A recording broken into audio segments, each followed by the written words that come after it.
Hello, everyone. I'm Mark Fergdonell. I'm the publisher of Plumbing and HVAC Magazine. Thank you very much for joining us.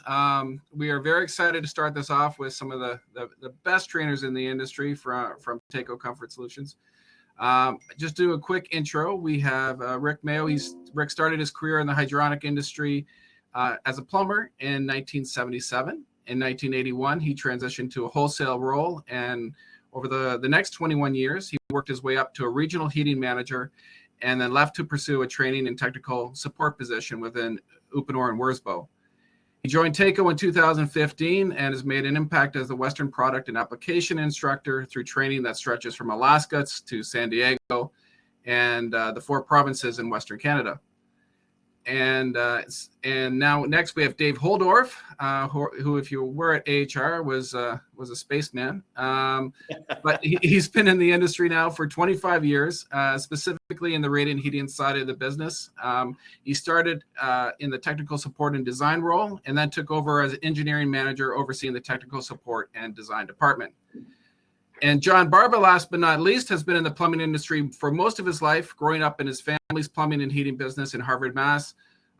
John's practical experience includes everything from ditch digging and drain cleaning to boiler piping and PEX slinging, as well as the business management and contractor sales.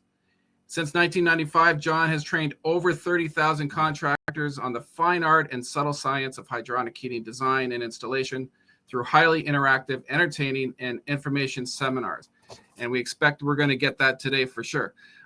So without further ado, I'll turn you over to the 3 gentlemen, and please enjoy. There is a chat function on the left side to ask any questions. And I think the gentleman might actually even put a poll out to you guys. So please interact, ask questions, and enjoy. Thank you very much, Mark. And hello, Canada. How's everything up there? We're coming to you live from Cranston, Rhode Island, Taco's global headquarters. Here in Cranston, Rhode Island. We are a global company headquartered in the U.S. We have a major office in Mississauga, but we also have facilities all over the United States as well as Europe for both manufacturing, distribution, et cetera, both Switzerland, Czech Republic, Italy as well. So we are kind of excited to be here with you today. Dave has a poll that he'd like to share with you. You want to throw that thing out there, Dave? I will, but just one quick question. I saw one comment come in, somebody's volume is low. Can everybody hear us well? Just want to make sure of that and make sure it's nothing on our side. Just a quick. Because we can yell. Oh, we can yell. If you need us to yell, we can talk loud, man. But you guys can't type fast, apparently. There we go.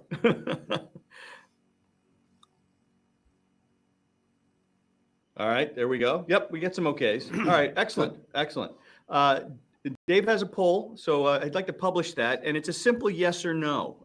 Do you currently use ECM variable speed circulators? That's all we want to know. Just do you use them now? We'll talk about the whys and wherefores in a bit, but we just want to know if it's a yes or a no at this point. The topic today is something that's near and dear to all of our hearts. And it is the truth about variable speed circulators. What we've learned, and Rick, I know you've seen it, and Dave, you've seen it too, is there's a whole lot of crazy information out there about variable speed ECM technology. Just a lot of myths mixed with some sort of kind of realities. But we have this notion that these things do kind of crazy magic stuff, and they don't. They don't do the thinking for you. They do not take the thinking out of hydronics. They do not size themselves. We call them smart pumps, but is smart pumps a good name? Horrible name. Horrible name. No. Horrible name.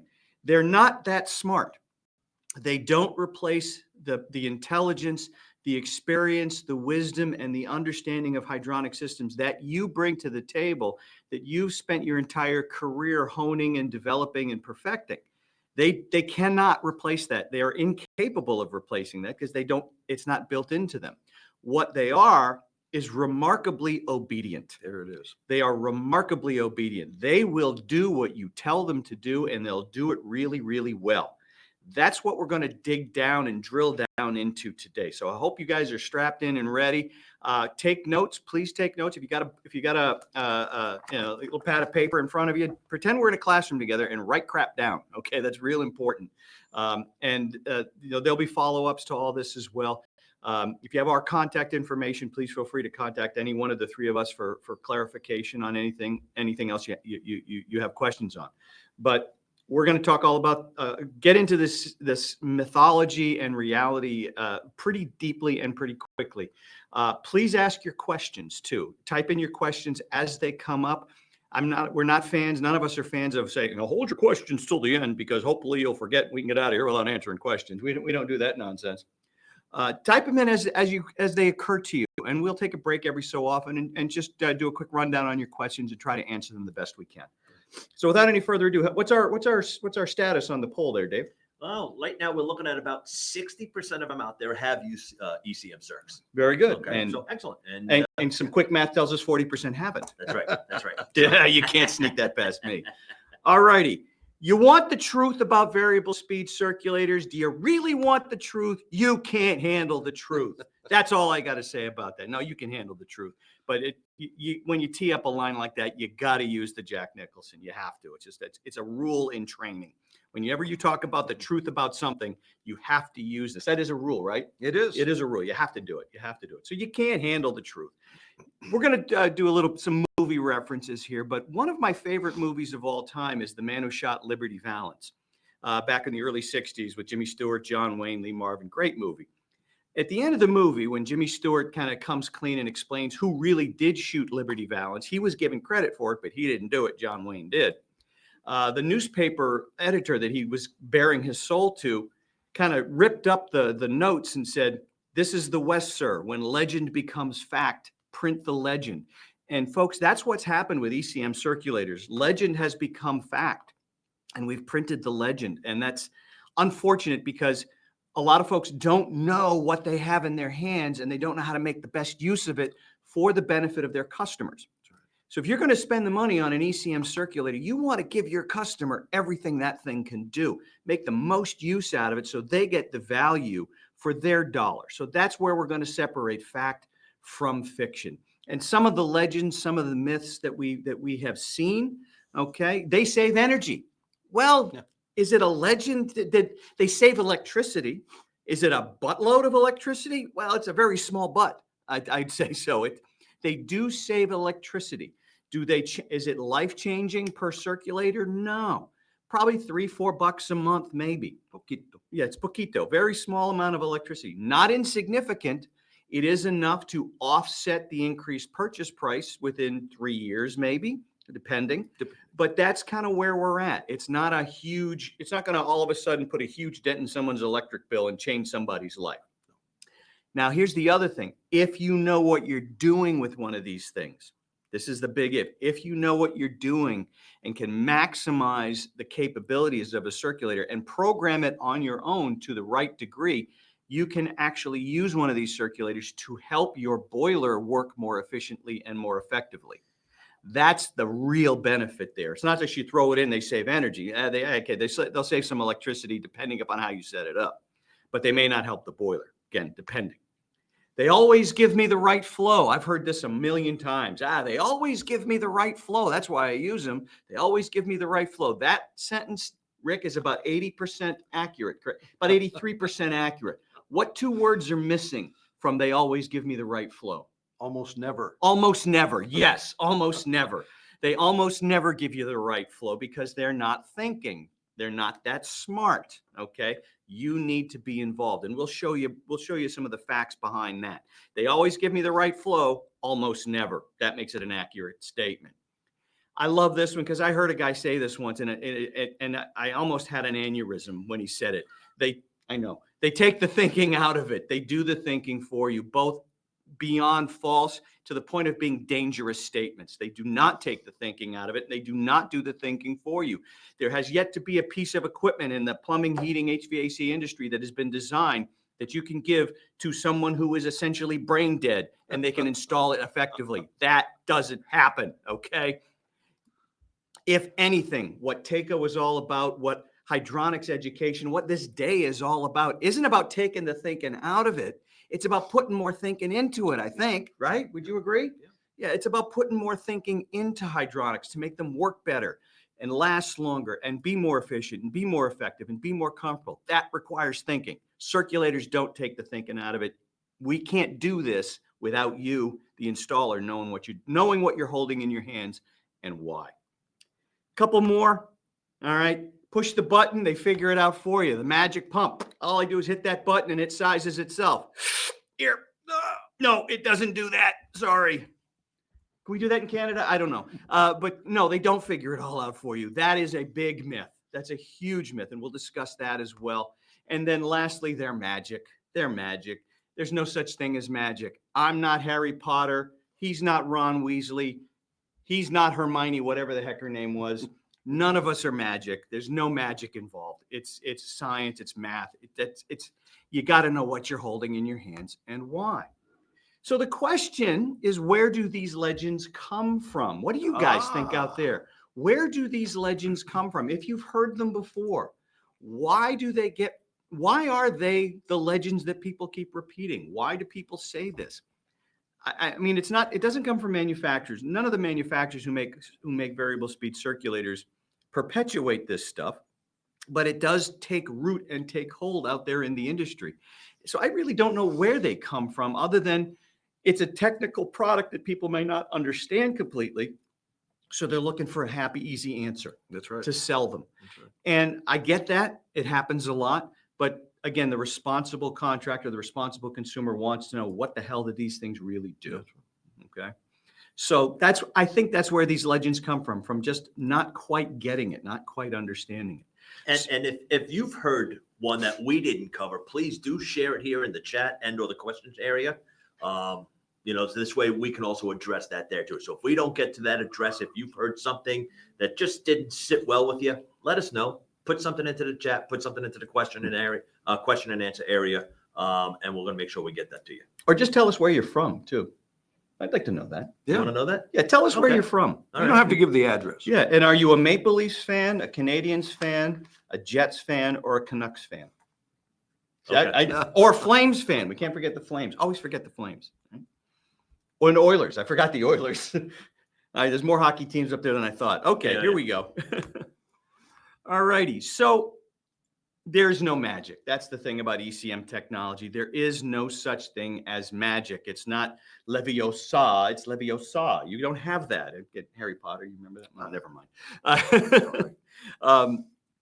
There's no such thing as magic in these things. They don't do stuff. It's still system curves and control curves. That's what we're going to talk to you about. It's fun. It's circulator fundamentals. It's how things work. A circulator cannot work on anything other than a control curve. Now, the cool thing about variable speed circulators is they may have a bunch of control curves and they can jump from one to another, but how they do that is controlled, hence the name control curves. So we're going to discuss how they really work. They do not, quote unquote, size themselves. You'll see those three asterisks, Yeah. those little starry things at I the get end you. there, because there's a big, except for this one that we're going to talk about. But by and large, they don't size themselves except for this one. And we'll discuss that. All right. And then lastly, we're going to talk about the difference between delta P and delta T. And that might be a little foreshadowing that'll give you the answer to the asterisks that we just told you about. All righty. So let's leave Harry Potter behind and let's just talk about control curves. All right. This is your typical variable speed function pump performance curve chart. Now, way down here at the bottom, that's the minimum speed. Rick, can the pump go slower than minimum? Yep. We cannot go slower than low. It can't go slower than minimum. That's it. That's the floor. And then up here, Dave, what do we have up here? We got the maximum. We got the maximum. That's it. Can you go faster than the maximum? Not today, you can. Not today, you can't. No. So we got the minimum, we got the maximum. You're working somewhere in between there. Now, you'll also notice a bunch of smaller green lines there. Now, those are the control curves. A programmer has programmed in a bunch of these individual different control curves. And then there are algorithms built into the brain of that circulator that will tell it which one of these control curves upon which to operate, and under what circumstances should the circulator jump from one control curve to another. All right. That's where the variable speed function comes in. And in a delta P, or pressure differential circulator, in a delta P circulator, that's all algorithm driven. It's all driven by math formulas that are programmed in. Now with delta P, you have what we call constant pressure and proportional pressure performance or control curves. What I'm going to show you here is a constant pressure curve. And this is something that we can set in a circulator at, let's say, 10 foot of head. What this circulator is going to do in this mode is no matter what, it's going to work on 10 foot ahead constant pressure. No matter what changes in the system, it's going to work on 10 foot ahead. Now, Rick, what kinds of things can change in a system that would make this circulator want to have different pressure differentials? Well, like zone valves, for one, things opening and closing within the system change what the circulator is actually feeling hydraulically within the system. So if zone valves open, that changes the pressure differential within the system. Zone valves close. The pump can feel that. The pump can feel that. And the way the algorithm is written is that pump will change its control curve to maintain a consistent feeling, because we all like to feel consistent, right? Well, my wife likes consistency. Does she get it? Most of the time. Most of the time. You're a consistent guy. My wife, all over the place, because I'm not a consistent guy. Dave, we don't bring up Dave. But anyway, so we've set this up at 10 foot ahead constant pressure. Now, let's say I have a zone valve system, and my zone valve system requires 7 gallons per minute at 5 feet of head. That's just the maximum head and the total flow of the system. 7 gallons per minute, 5 feet ahead.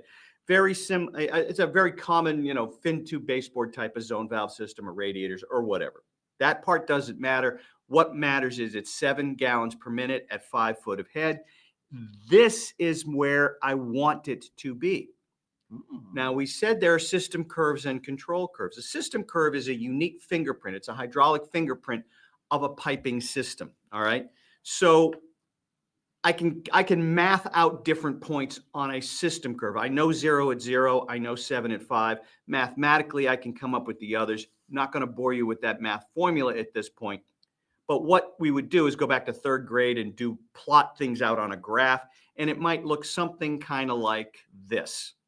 All right, there's my system curve. I want to be here, but the system's going to operate up here. Yep. Because this is my control right here. I'm at 10 foot ahead constant pressure. When I select that, that's where the system's going to work. Okay, that's where it's going to work. And it's going to work on this performance curve right here. Highlight what those increments are. Yeah, these might be in terms of wattage. So let's say down at the bottom, I've got 4 watts. Over here at the high end, I've got 44 watts. Okay, minimum, maximum consumption, minimum, maximum speed. So right here, let's say, I don't know, let's call that 37 watts, just to pick a number. Right. Okay. Now, the thing about a zone valve job is to say I've got a three-zone zone valve job. Okay. A 3-zone zone valve job has 7 total system curves. It's one system curve for every combination of zones that could be calling at a given point in time. All right. Yeah. So let's count them out. Zone 1 by itself, zone 2 by itself, zone 3 by itself, zone 1 and 2, zones 1 and 3, zones 2 and 3, and zones 1, 2, and 3. That's 7 different system curves. So I would have 7 different points of intersection along this line. Yeah. Now, what's going to happen is, let's say a zone closes. All right. Then I'll have a new system curve. And what's going to happen is this new system curve is going to intersect, let's say, way up here, okay, way up top there, along that same performance curve that it was working on. Now, based on the algorithm, that impeller is going to feel a little more resistance against it, because I don't have as many holes for the water to flow through, right? So the impeller is going to feel a little bit more resistance. That's going to get back to the brain, and the brain says, that's not right. I don't want to be there. I don't want to work up here. I want to work back down here. So that new system curve is going to look like that. And I'm going to go up and then down back to 10 foot ahead constant pressure, but it's going to be as smooth as you just saw it. It's going to take a nanosecond up there and then boop, get right back down again. So it's going to maintain that 10 foot ahead constant pressure. Another zone calls. or closes, same thing. And same thing. As the zones close, okay, as the zones close, we'll go slower and slower and slower. So with just my one smallest zone calling, maybe I'm down here at 25 watts. Okay. So I'm varying my speed between here and here. Now, here's where it's important for you, the installer, to kind of know what you're talking about. Because remember, my requirement, 7 gallons a minute at 5 foot ahead. There are our circulator for one, you can select a constant pressure of 5 foot ahead. So look at what would happen if I had chosen a 5 foot ahead constant pressure line. Now, my maximum speed might be 18 watts and my minimum speed might be 10. So now I would be working between 10 and 18 watts as opposed to 25 to 37. I'm really maximizing my energy savings, my electrical savings, shortening up the offset for the purchase price, but also under design conditions, I'm giving that system 7 gallons per minute instead of 9. What difference does that make? If I'm giving it 9 gallons a minute instead of 7 under design conditions, it's still going to heat, right? It's going to heat, but it's going to do that. It's going to clap. It's going to clap. It's going to cycle. It's going to fast cycle. It's going to short cycle, Yes. right? When you only need 7 gallons a minute, let's say 70,000 BTUs, and you're giving it 9, that doesn't mean you're getting more heat out of the system. It means your delta T is shrinking. And when your delta T shrinks, especially let's say with a mod con boiler or an air to water heat pump, as you'll learn later, as that delta T gets smaller, that's bad for both of them. Shrinkage is never good. Shrinkage is never a good thing, right? And as it gets warmer out, we're going to be talking about significant shrinkage, and that's going to be real bad. We might spend a good chunk of the heating season with delta T's less than 5 degrees, and then your boiler is going to short cycle like crazy. A short cycling boiler or short cycling air to water heat pump is not an efficient boiler or air to water heat pump. And also, when you start short cycling, you're wearing out moving parts. That's right. And you're going to have a system that's just not going to last as long. And you're going to have a very difficult conversation with that customer as to why the blower motor or the ignition module or something wore out and needed to be replaced weeks after the warranty was over. Oh, that's always the best time. Not a good conversation. How are we doing, Dave? Got any questions? We got one question / comment, and it's about a myth possibly, but I think it might be an application. So question was, we mentioned that we have some savings. Well, the savings that John was talking about before was per month per circulator in heating application. The question that came in was, I see contractors putting on timers onto circulators. Mm-hmm. All right.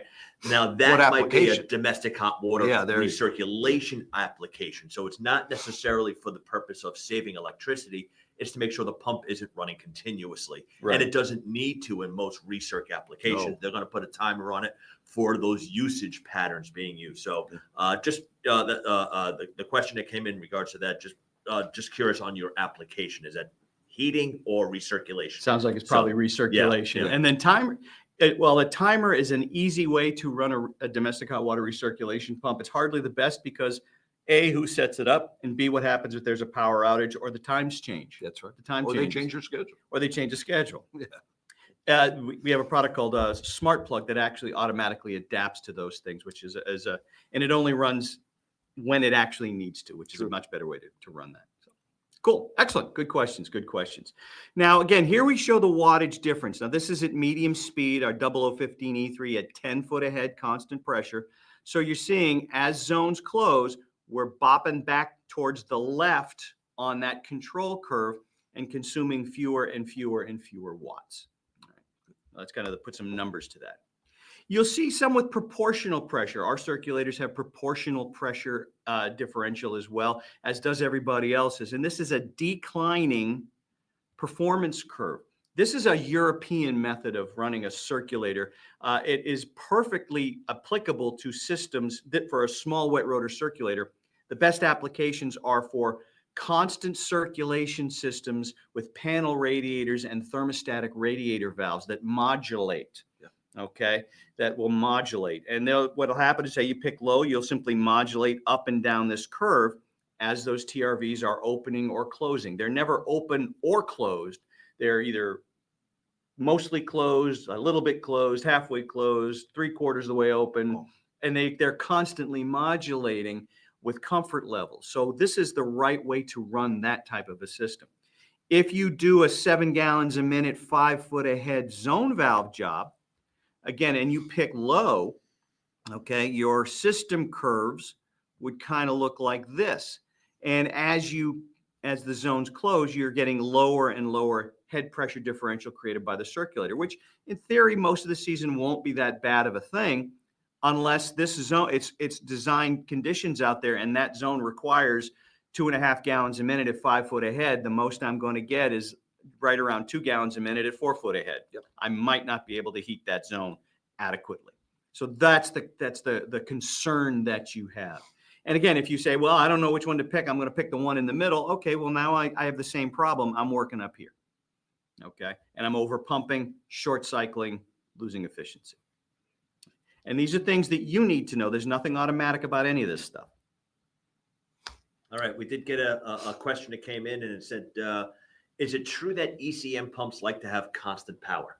All right, rather than switching them on and off, did they become more efficient by just plugging it in and letting it find that speed? If everything closes down, I'm going to assume, everything closes down, the circulator is going to run all the way down. And as Rick started off, said, how low can it go? Yeah, can't go any lower than low. Can't go any lower than low. So what's more efficient? When's the circulator most efficient? Well, let's go. This is what's the most efficient circulator on the planet? Let's throw this out to the group. Okay. Group, what is the most efficient circulator on the planet? The most efficient circulator known to mankind. See if you can type in your answer. We know what that answer is. I want to see if you guys know what that answer is. Tick, tick, tick, tick, tick, tick, tick, tick, tick. There you go. All right. So we'll finish this question. If you want to talk about the next section here, or you want to continue on the question? Let's talk about finish the question. And we're going to flip all the cards because I want to make sure everybody gets it. Okay. What's the most efficient circulator on the planet, Dave? I want you to answer. You want me to answer? That's okay. why I asked you. All right. The one that's off. That's right. They got it right there. The There one we that's go. off. All right. How much electricity does a circulator that's off actually use? Not much. Zero. Zero. El Zippo. Not a wattage. Nothing. So I've had this conversation with people, and I got into it with one guy. I don't know what planet he just arrived from, but it sure as heck wasn't the planet Earth. He was absolutely certain that a pump running continuously for, I think what he was talking about, 6,000 hours uses less electricity. It's one cycle, right? A 6,000 hour cycle will use less electricity than a circulator that's going to be turned on and off that only runs for 2,500 hours. And I said, show me the math. Yeah. And he said, I don't have to show you the math. I said, oh, I think you do. You do. I think you do need to show the math. Yes, you do need to show that math. And he says, well, pumps use most of their energy when they start up. That's when they use the torque. And I said, absolutely. And if we were talking about a 500 horsepower circulator, we might be having a different conversation. That's right. But we're talking about something that's less than 1/25 horsepower. Yep. There's no math on the planet that says running for 6,000 hours uses less electricity than running for 2,500.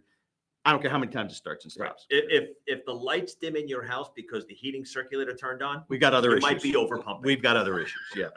So Another subject. So no, I don't think it's more efficient when it runs continuously. And I don't necessarily think a system's more efficient when the circulator runs continuously, because one element of efficiency is electrical consumption, right?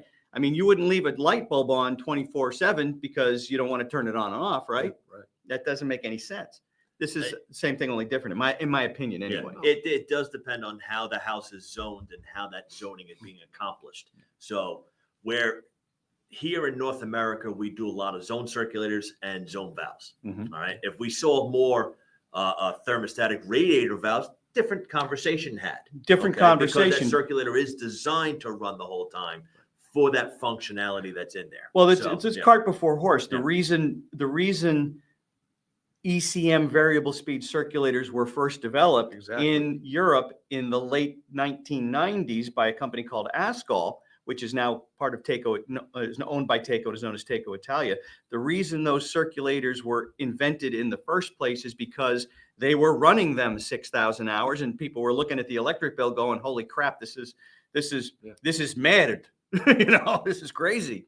So they decided to do something about it and make it go, use less electricity, go faster or slower, et cetera. So there's nothing inherently dangerous to a circulator to turn on and off. We've been doing that for generations. So circulators turning on and off in cycles, there's nothing inherent to a circulator that's going to shorten its life or cause a problem. You know what else? There's these little green boxes that somebody makes that actually recognize whenever there's going to be a call for heat. And when there's no call for heat, guess what these little green boxes do? They turned it off. They shut the circulator They shut the off. circulator off. Yeah. Yeah. That's why we have thermostats, right? Thermostats say, hey, it's cold. Let's turn it, or it's getting cold. Let's turn the heat on. And it's totally fine for the internal circuitry and electronics and everything. When the circulators are designed, they are designed to handle 250,000 cycles for its lifetime. At least. That's our minimum design cycle count that we do here. Yes, we're going to see, and that equates, if you had a single zone system with one pump in it, that would be about 18 years of life. Wow. Minimum. All right. That's- So Those are numbers. minimum. Again, minimum. We've seen circulators run a heck of a lot longer. Yeah. All right, out there. So we're fine with the electronics. You got turning on and evidence off. of those. Yeah. They bring them into definitely. you, don't they? Yeah, Oh, yeah. yeah. We've had circulators from the 40s brought to us that were still working just fine. They replaced the boiler and they've decided to upgrade the circulators. But this circulator from 1940, whatever, still working like a champ. So here, sometimes we do, instead of zone valves, we do zone pumps. Okay. So let's say I had a zone pump that my zone required 2 gallons a minute at 5 feet ahead. That's right here. I can certainly set that thing to low and it would be sized perfectly. Yeah. But if I said, I don't really know, I'm going to pick the one in the middle, go with the medium setting. Okay, now I'm at 3 gallons a minute at 10 feet ahead. If it's a zone pump, okay, that's 50% more flow than you need. Yeah. Okay, right. That means ultimately you're designed for delta T under design conditions. If I was dead on here under design conditions, my delta T would be right around 20 if that's what the system was designed for. Right here, I've got 50% more flow. That means I'm going to have about a 25% lower delta T. The best delta T I will ever see here is 15 degrees, and that's only on the coldest day of the year. That's right. At 50% load, that might be 7 degrees. And now that short cycling thing happens. And they say, you know what? I'm just going to go to contractor no callback mode. I don't want any problems. I'm going to put it to high. Now I've got about 5.5 gallons a minute. That's more than double. So really the best delta T I'm ever going to see in that case is less than 10 degrees. If it's less than 10 degrees, no one's ever going to call me up and say, hey, pal, that circulator you put in for me, I'm not seeing a 20-degree delta T here. Get your butt out here and fix it now. You're never going to get that phone call. There are some people. There may be. Yes, there may be. Not in Canada, though, because they're nice up there. That's right. In the U.S., you might get that call. But nobody's ever going to call you and say, my delta T is too small. Get out here and fix it. Now, the only call you're worried about is I'm freezing to death and it's your fault. So that's why this is called contractor no callback mode, because I know it'll heat. At the very least, it'll heat. But you then will have to deal with the unintended consequences. Right. Less than optimum, sometimes much less than optimum efficiency of the system, short cycling, maybe inefficient, inconsistent comfort delivery, and ultimately premature failure of something expensive. Lower overall system efficiencies. And you've said this before, John, quite a bit, that it's amazing how much the circulator has to do with the overall system efficiency. People forget that. They talk about the boiler's AFUE. And they forget how much importance that circulator does. And we're going to get into that. Circulator has more to say about overall system efficiency than we've ever given it credit for sure. By far. Want to talk delta T now. Delta T circulators. Now we've talked about delta P circulators already. Now this is a different category. We call them delta T circulators. And by definition, a delta T circulator will vary its speed in order to maintain a specific temperature differential or delta T within the system. Let me jump in just for 1 second. Please We're talking about the input to the circulator.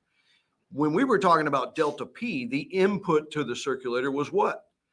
Pressure differential, pressure changes downstream of that circulator. Now we're talking about, a different type of input. And that input comes from? Sensors. That's right. Little strap-on sensors. One goes on the supply, one goes on the return, and it's sensing the temperature differential within a system.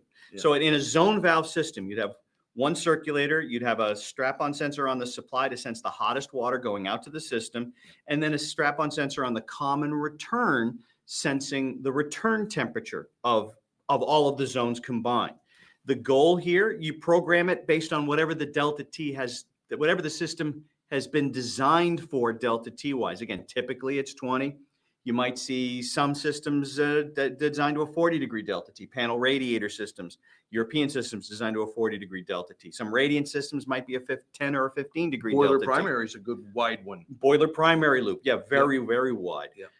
And this is just the system. Now, a lot of people, one of the first questions we always get here, well, does that mess with the outdoor reset of the boiler? Doesn't know the difference. Doesn't know the difference. The boiler reset control is going to set the water temperature of the boiler. The only thing a delta T pumps is concerned about is the difference between what's going out and what's coming back. They work very well with outdoor resets, so don't worry about that. But basically what's happening is this. We talked about circulators that do in fact size themselves. A delta T pump is really the only pump you're going to find, and I don't care how many buttons you push, it's the only circulator you're going to find that will in fact size itself. Okay, it will in fact size itself. Now again, let's go back to these little lines right here and we'll explain why. Rick, what's this line A? That's our minimum. That's our minimum. Can it go slower than that? No, it cannot. No, it cannot. Can't go lower than. Dave, you're my max guy. What's this line B up here? Not going faster today. Not going faster than that. So this is my operating range, this big old green wedge. It can work anywhere in there based on the needs of the system, The resistance. based on the needs of the system. So let's say I've got that 7 gallons a minute, 5 foot ahead zone valve system that we talked about.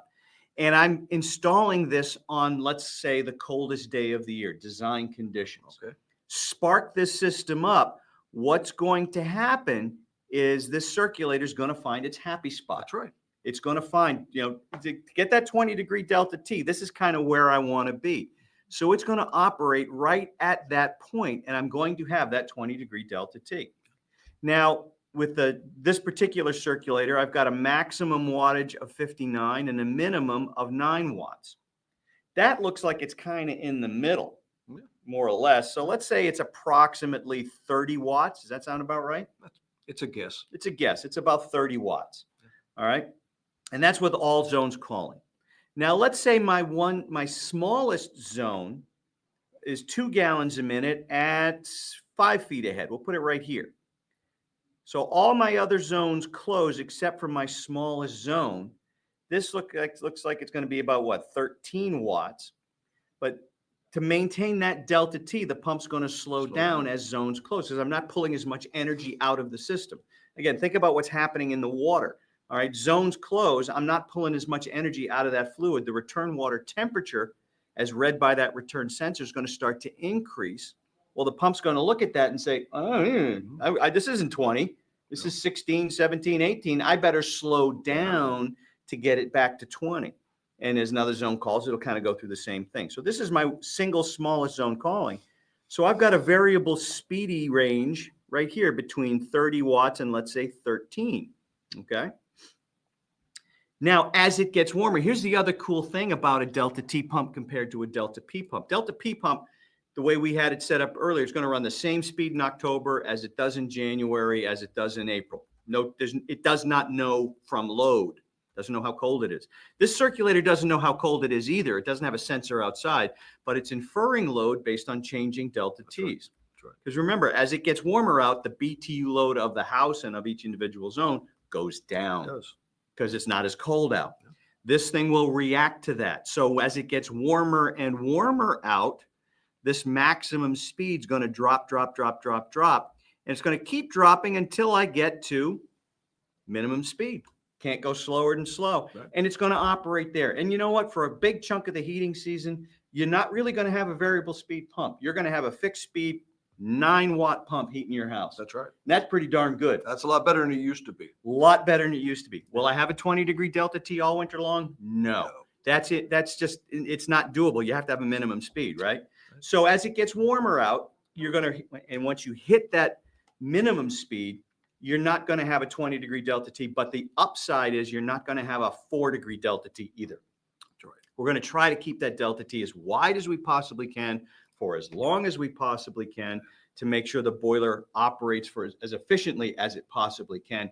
And ultimately, this circulator will use the least amount of electricity of any of the variable speeds because of how it operates. Yeah. It's significant. It It's is. significant enough that two major competitors are copying us now. So we've it's significant. Yeah, absolutely, absolutely. What do we have for questions out there, Dave? Nothing right now. We're doing pretty good. Really? Yeah. Okay. Yeah. Rocking Cool. and rolling. Rocking and rolling. All right. We Excellent. threw a lot of stuff at them. We did. We did. Man. Can you use a delta T pump as a zone pump? A lot of people will say, why use a variable speed circulator as a zone pump? It's not going to vary its speed. And that is true in the case of a delta P circulator. Right. Remember, a delta P circulator changes its speed based on changing pressure differentials within the system. But Dave, in a zone pumping system, is there anything that's going to happen that's going to cause the pressure differential within that zone to actually change?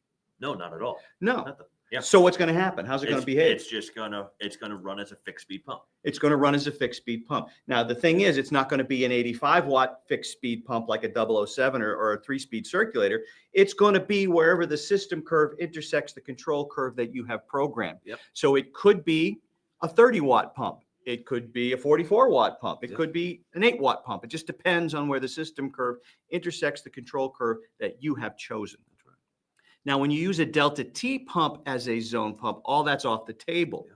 Because let's say, again, I got a zone that requires 3 gallons a minute and the maximum head is 7 feet ahead. So this, under design conditions, is the operating curve of that circulator. But as it gets warmer out, okay, the BTU load of that zone changes. Yep. And one thing we know for a fact is GPM equals BTUH, that's the load of the zone, divided by delta T times a constant. We'll use 500 here. All right. As this BTU load, instead, it's not always going to be 30,000, right? If it's at 30,000 and we're under design condition, and this has been designed at 20, okay, then this GPM will be 3. But let's say we're at 50% load. That's now 15,000. Yeah. Okay, that's now 15,000. If I still gave this thing 3 gallons a minute, this delta T would drop to 10. That's right. All right. Not going to happen here because we want to maintain as wide of a delta T as possible. So as it gets warmer out, this operating mode is going to go down, down, down until we get to our minimum speed. That's right. All right. So in this case, our minimum speed might wind up just being 2 gallons a minute. At that point, okay, I'm not gonna have a 20-degree delta T, but I'm not gonna have a 10-degree delta T either. It might be about 17 degrees max. Yeah. And as it gets warmer out, that delta T will get smaller, but it's not gonna be less than 5. I'd like to encourage those who are using condensing boilers. Most of the mod cons that are out there actually give you the ability to see your delta T. So if you're anywhere close to a design condition or can recreate one, find out where your boiler circulator is running at. You'll be surprised. Most of the time, you're going to want to turn it down. Very good. Very good. All righty. Now, last thing I want to talk about is auto. We have auto, what we call Taco Adapt on our 0018E circulator, which is an automatic function. But I want to clear up some of that stuff because, again, that's been a bone of not contention, but it's been an area of mythology and confusion out there. And auto is not, remember, there's no magic, right? We talked about that earlier. There's no such thing as magic. You just don't press a button and it does all the work for you, etc. There's no magic here. So what do they do and what is the purpose? Okay. We're going to talk about how they really work. And to really understand it, we got to go back to Europe. All right. Your typical European style heating system, we kind of touched on it a little bit earlier. You might have a wall-hung modulating condensing boiler with panel radiators. And the piping arrangement is maybe a 2-pipe system or maybe just a supply and return to a central manifold with home runs from that manifold to each radiator. Heat emitter. Yeah, to each radiator, to each heat emitter. So you'll have a naked supply and return going to that radiator, another supply and return going to that radiator in that room, and another one going over to that one in that room. And they're going to be run by these guys, thermostatic radiator valves. One pump, they don't do thermostats, and there's a reason. The reason they don't use thermostats is because they never have. It's not, they carefully thought, analyzed everything and said, I really believe this type of system is the best and most efficient. They did not do that. No, they did not do that.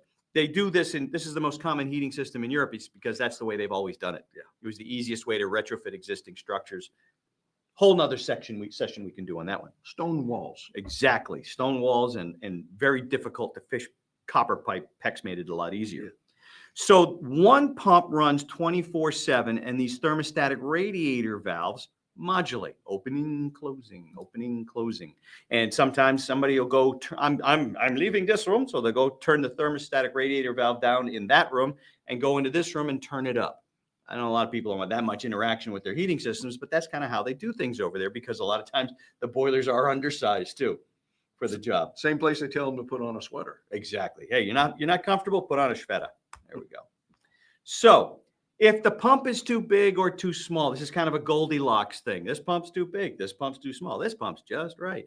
If the pump's too big, okay, meaning we're over pumping, the TRVs are going to spend most of their time mostly closed, and then they're going to open. And then they're going to close real quick and stay mostly closed, and they're going to open. So you're going to have very inconsistent heat delivery and comfort, okay? Same thing, only different if the pump was too small. The TRVs would be mostly open, and then all of a sudden they'd have to close, and then they'd be mostly open and they'd close. And again, you have poor heat delivery and inconsistent comfort. What auto function and proportional delta P was designed for is to basically make the pump just right most of the time. Sure.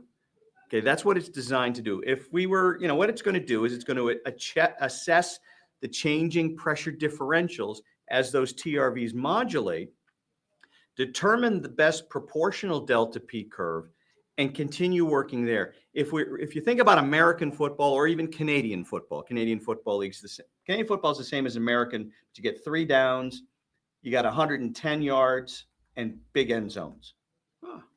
Otherwise I didn't know. Yeah, and everybody can move. It's actually a fun game. But if you think about a football field, what auto does is it tries to keep the game within the hash marks. Here's a picture. All right.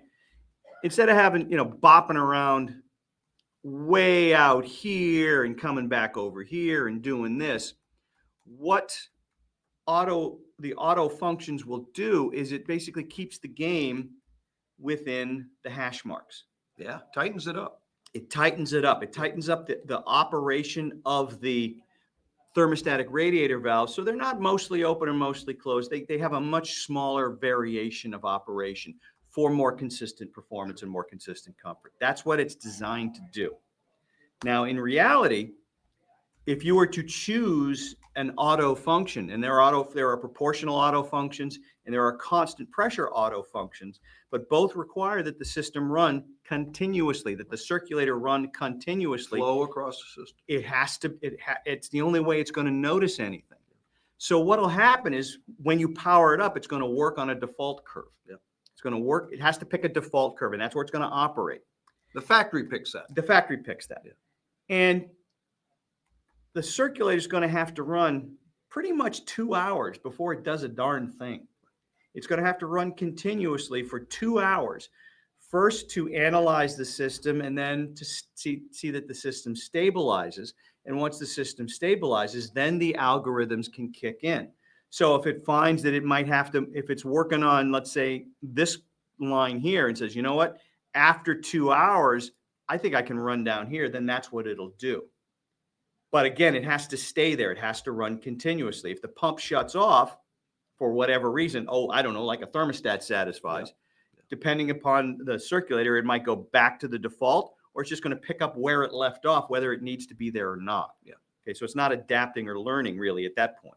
Just a clarification, what we're talking about right now is specific to what we do. Yes. Other people, we don't know what they do, but it's similar to what we do. It's all this. They're just manipulating algorithms and the way that the motor's feeling the hydraulic changes within the system.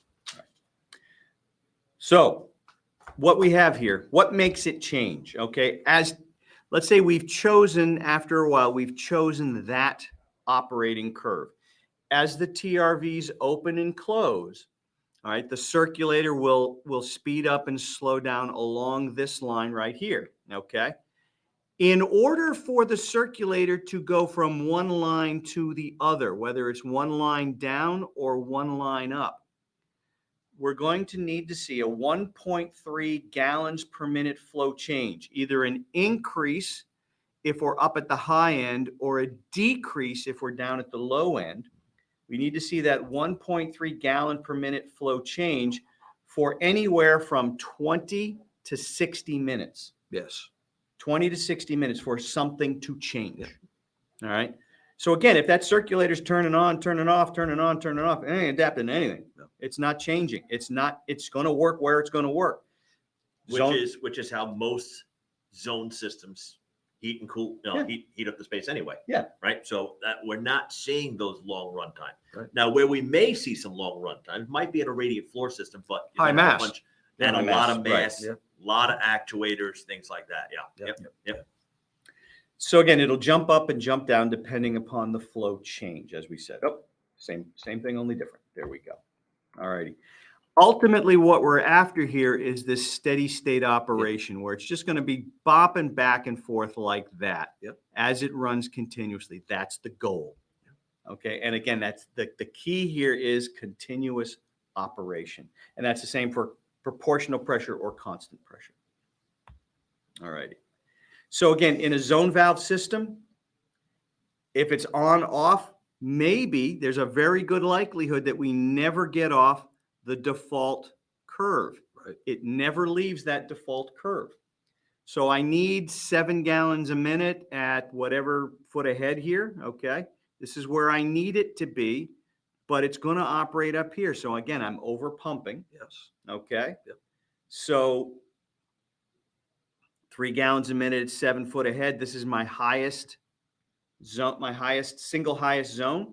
Well, it's really going to work right up here. Not bad. Not bad. And as zones open and close, it's going to speed up and slow down. And we may be looking at it going, well, boy, we've done a great thing here. It's automatically changing. It's all good. It's all good. But it's really working on the default curve. Okay. If I got a really small zone way down here, 2 gallons a minute at 2 feet ahead, well, it's never going to work down here. It's got to work on this curve right here. And in fact, if we were to extrapolate out the system curve, that single smallest zone will actually work up here. It's going faster than the biggest zone. That's just the weirdness of pump curves. That's just how it happens. Okay. And that'll happen with a fixed speed circulator as well. It'll happen with any circulator really.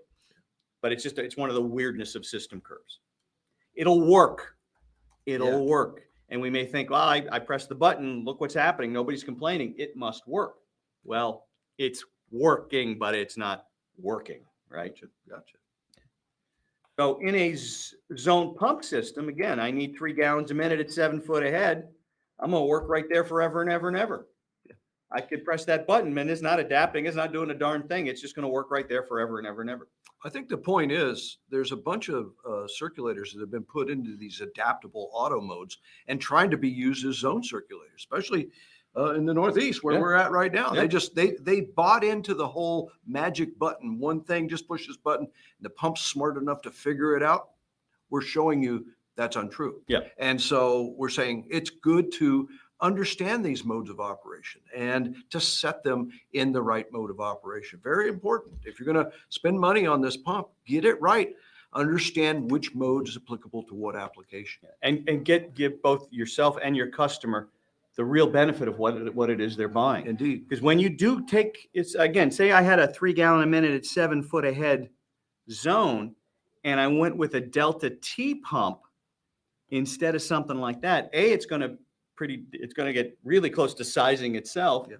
And B, it's going to go slower as it gets warmer out. It will vary its speed. And now we've actually accomplished something. Sure. If I were to use a constant pressure circulator, like say a 0015 E3, and set it at 10 foot of head constant pressure, well, okay, I need 7. I'm going to give it 10. It's going to work up here. Yeah. It's going to work okay. I'm not getting the real benefit of keeping the Delta T as wide as I can for as long as I can, but I am cutting my electrical consumption. So it's, Say it. No, I can't say it. No. Oh, okay. It's a line from another movie, and I don't have the picture of the movie. So, Okay. so again, what's the point? What is the point of all of this? We talked a lot, and we talked fast, didn't we, Dave? We did, We but did. not bad. But not bad. No, we're fine. I didn't think we were going to get all this in an hour, but by golly, we did. By golly. But what is the point of it all? The point is, I don't care about what variable speed mode you're in. It's still all about system curves and pump curves and control curves. You've got to know how they interact with each other, what they do, and then we can maximize the benefit of these things. Yeah. We can get the most out of them and actually make a difference for our customers. Because again, your customer's hiring you not because you can install a pump, push a button, and let it size itself. They're hiring you because you are the guy that solves the problems, or the gal that solves the problems. You're the person who has the knowledge. You can make sense of everything and make sure that that system is working to its peak efficiency so they get the most for their money. That's why they're hiring you, and that's the value you as a professional bring to the table. That's why you come to sessions like this, right? That's right. You know, the habitual low bidder isn't coming to a session like this, is he? No, he gets a lot of work, but he's running around scraping. Right. He's trying to make it happen. So again, the professional understands that GPM equals BTUH divided by delta T times 500. Fundamentals. Fundamentals. The professional understands that the circulator I'm holding in my hand today, I've chosen for a purpose, and that purpose is because it's going to work well in this job that I'm doing today. Right now. Tomorrow's choice might be a different one. They need to know the difference. You need to know the difference. And the professional knows I'm going to set this one to low, and I'm going to set this one to medium because that's the right choice for each one of these applications. And one of the things that we do, and it keeps all three of us really, really busy, is sharing that information with you and showing you how to figure all that stuff out. So you'll get the most out of this, and then you can pass that on to the people that work for you and the other people you know, and keep paying it forward. But we do appreciate the gift of your time, my friends. Absolutely. Thank you so much. How are we looking, Dave, for we any are other questions or? No, we are good on questions. Really? And, that surprises me. Yeah. Well, we've been answering them as they came through. Oh, thank you, Dave. All right. I did some Sorry. typing in here too at the same time, as well as interrupting. So, there's basically we've got about 2.5 minutes for any questions there, Mark, or do you have something to add here? No, we have about 2.5 minutes or any other questions. I think Mukhtar had one question. I think we talked about a bit in the beginning. I don't know if there was anything else to that. I don't know if you see that, Dave. I did. Yep. Yeah. I answered some questions Okay. online there. Yep. But also is More pertinent to you guys, his project than everybody else. yeah, you guys do some great training, and if you guys want to plug that too, because I know it's fun and entertaining what you guys Oh, do. sure. So go ahead. Well, we do. I mean, we have a 2-day factory training class here at our facility in Cranston, Rhode Island. Talk to your local TACO reps and find out that information, or you can go to our website. I don't think it's posted yet for 2024, but it will be. Sure. And you can sign up through our website and come on down. We'd love to have you come on down for a couple days, and we'll wine you and dine you Rhode Island style, right? Numerous field trainings. Numerous, and we do. Oh boy, these guys are out in the field all the time, all across the great nation of Canada. The chrome domers are the travelers. Yeah, the Chrome Domers, the soon to be kind of sits in his apartment in New Hampshire. He's the boss. He gets to tell us what to do. And I'm growing to like that, actually. I know. That's good. I will also bring up real quick too. We will be bringing back TACO After Dark as well. Yes. Yeah. All right, and TACO After Dark is an online webinar series that we do, and so that will be started. You'll see that also on our website. We do have our separate page. We have our own tab We do. on the TACO page. Oh yeah, we do. for TACO training. After Dark. So yes. you'll find all that stuff listed Nice. there when we have that up and running. So Yeah, TACO After Dark is actually like an 8-week program. It's Wednesday nights at 7 p.m. Eastern time, and we run it in 1 hour plus chunks. Yeah. And it's basically an abridged version of our factory training class that we do online. And we generally stay on until the last question's answered. During the height of the pandemic, we Oh, were on boy. for 2.5, 3 hours. 2.5, 3. Everybody Yeah. was bored out of their mind, and we had some great times. but usually we stay on about an hour and a half or Well, so. they weren't bored with our training. No, they were. They might have misunderstood that. That's right. They weren't bored with the training. They were bored in life and found us to be mildly entertaining. So we have that. And then also on Monday nights on Instagram and soon to be coming to different platforms, Dave and I do a Monday Night Live program where we just get together and on Instagram. It's an Instagram live feed from Takeo. And we share what we've been up to over the week, and we answer your questions. And we, come join us. We'll always have something interesting and hopefully clever to say. And sometimes one of us might have an emotional meltdown, but that's what we got. Yeah. So that's our training stuff. So All right. hopefully we have you guys. Well, perfect. Well, Thanks, thank you Mark. very Thanks, much. Mark, for having us too. Oh, Thank you all. Thank you, Mark, and thank you folks up there in Canada. We do appreciate Yeah. the opportunity to talk with you all. We're up there quite a bit. So keep your ears peeled. We'll be potentially in your area doing some face-to-face training. So Okay, perfect.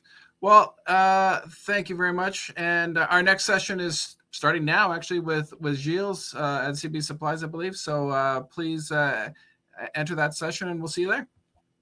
thank you. Arrivederci. No, wait. No, what's goodbye in French? Bonjour. Bonjour. Bonjour.